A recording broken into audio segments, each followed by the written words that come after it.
butterfly moment today. And I love it when these things happen.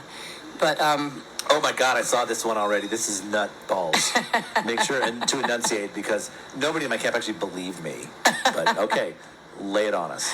So a couple of nights ago, I lost my license and slipped out of the pouch that I wear on my belt. And I was super bummed because it's brand new.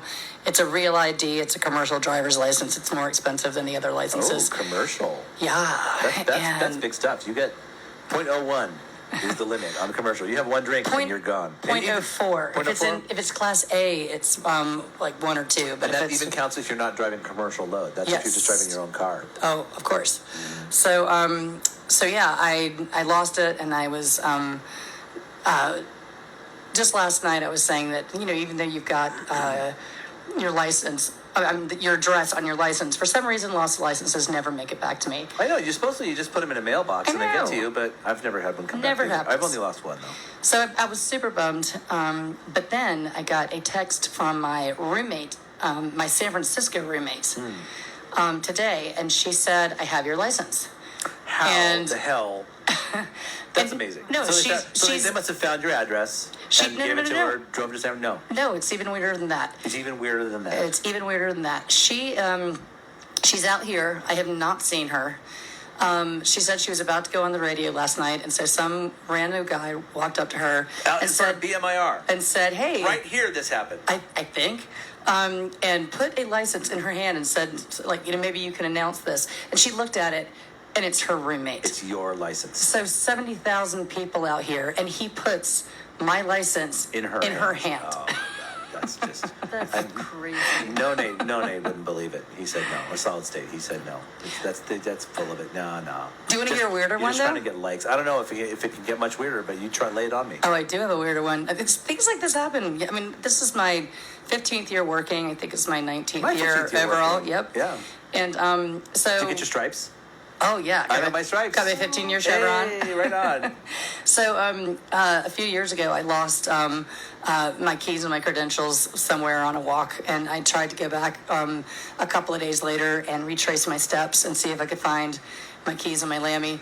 And then I see something down in the dirt, and I didn't find the keys and the Lammy, but I see something in the dirt, and I pick it up, and I turn it over, and it's a Polaroid of me working. Oh. That I didn't even know existed. Okay. Just found your own. I like finding pictures, but I never found myself. Uh-huh. I guess we all hope we'll find ourselves or like porn or something and we find a photo on the ground. Every few years I've got weird stuff like that happens. I've got a few stories like that. I made think a everyone sign does. to put in the woods at my university because we had this place called Elfland in the woods where everybody would go and do Burning Man types of things in the redwood forest. I don't know. It was Elfland. Imagine there were different environments you could go into. It was definitely a spirit of Burning Man kind of place, Elfland. And there were little signs, Wayfarer's Den, little places you could go. The main side was said Elfland, and it had been sitting in the woods for decades. It was broken into pieces from the weather because it was probably the first sign. So we took it out, which was weird, and then we mounted it to some wood and painted in the missing pieces and put it back there. And after that place was bulldozed to build more buildings, the years after, somebody I work with says, "Hey, you were at this school. This was in our garden from somebody there." And she hands me the sign. He hands me the sign that I made, basically. And it came back to me 15 years. It's in the living room. You've seen it. Yeah. Wait, 15 years? 15 years later. Wow. I mean, I didn't know what happened to the signs. I know that caretakers went up to Elfland to take things out. There were the boxes of beads. It was very much like a Burning Man in the redwood rainforest kind of spirit. It wasn't like a lot of people there all the time. It was a place people went to reflect, people went to hallucinate, all kinds of things. And it was just in the woods at our school. And but it was 15 years probably after the big changes there. Well, I think there's certain places where people just get very open, they get very vulnerable, and then things just start happening. And there's just this weird serendipity that happens in places where people gather like that with some type of focused intention, and this place is one of them. Mm-hmm. And there are lots of people who know about Elfland. It was the thing for probably a decade there. And everywhere you look, there was like a trinket in a tree, or it's like tripping in a psychedelic Christmas tree. You know, and the little boxes of poetry and rolling papers, and it was just really a great little place. It was Sounds kind magical. of legendary. That and clothing optional campus was made for an interesting school. Yeah. Clothing optional It was campus. a clothing optional campus. You could walk around naked, and it was done. And we started a whole tradition of when, after the Loma Prieta earthquake, and after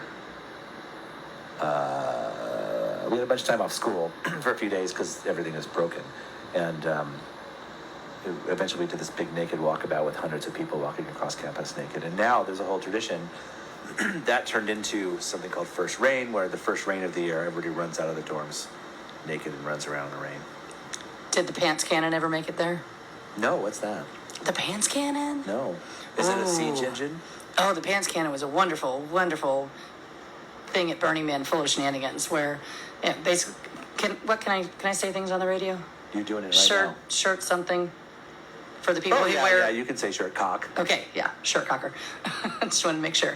So yeah, for the shirt cockers, the pants cannon, it was a big, PVC pipe with the Axe body spray, the accelerants, and they would Is just that what have, they use? and they would have a Ziploc of pants, and they would just shoot pants at the shirt cockers. How is Disney going to handle that? Is the question. I want to see them make that into a Disney movie. Oh yeah, we could do the movies. It's going to be cool. Anyway, in case you haven't heard, and if you're in line and you haven't heard the screaming around you, the gate is now closed. There are